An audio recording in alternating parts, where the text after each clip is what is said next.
የኔ ጌታ አድዬ እርጋታ በዛ ላይ ደግሞ አብረንና ምሽለ እንኳን አትፈቅድልኝም። ለምን ተብሎ ይደርሳል? ምን አስቸኮለን? ፍቅር አይደል እንዴ? ይኸውልሽ በኢሳት ኩሩ ብቻኛው ያዳምን ዘር ወክዬ ምድር ላይ ያሉት ወንድ ነኝ ወንድ አለ እንዴ?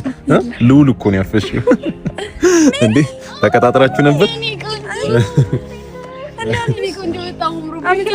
ሜሪ እኔ ሰው ያታገኙ በይሻል ነበር ማለት ምን ማለት ነው? ቦይፍሬንድ እኮ ነው ለዚህ ያረገ እንደነበር ታውቂያለሽ? ንግር አድርጊልኝ። ቆንጆ ክፋት ምናምን እኮ አይደለም ታውቂያለሽ አይደል? የመጀመሪያ ፍቅረኛ እንደዚህ ዴት ያረገኝ ምናምን ይንከባከበኝ ነበር። ከዛ በኋላ እስካገኘኝ በኋላ ይደበድበኝ፣ ይቀጠቅጠኝ፣ ይረግጠኝ ነበር። ኧረ ተረጋጊ እባክሽ። የአንቺ አይምሮ ከተበረዘ እሷንም ትበርጃለሽ። አንቺ አህያ ዴት ታረጊ ከነበረች ልጅ ቆማ ትቀር አህያ አይባልም እንዴ? ነው ምን ሆነሽ ነው? አልሰማሻትም እንዴ? ይደበድበኝ፣ ይረግጠኝ ነበር። ይሄ መራገጥ ደግሞ የሰው ልጅ ባህሪ አይደለም። ዴት ያረግሽው በሰው ቆዳ አህያ ነበር፣ እንስሳ ነበር። ዴት ያረግሽው ሰውዬ ስለማታውቀው ሰው ዝም ብለህ አትቀደድሽ። ምንም ቢሆን ፍቅረኛዬ ነው። እንስሳው ኤክስሽ ነው።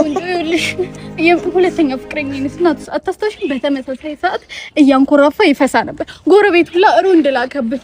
አየሽ፣ እያንኮራፋ ይፈሳ ነበር። ያ ማለት ራሱ መቆጣጠር አይችልም። ራሱ መቆጣጠር የማይችለው ደግሞ እንስሳ ነው። ድብ ነው። ሁለተኛ ላይ ዴት ያረግሽው የዱር እንስሳ ድብ ነው። የኔ ቆንጆ እንደዚህ ዝም ትላለሽ? አይደለም።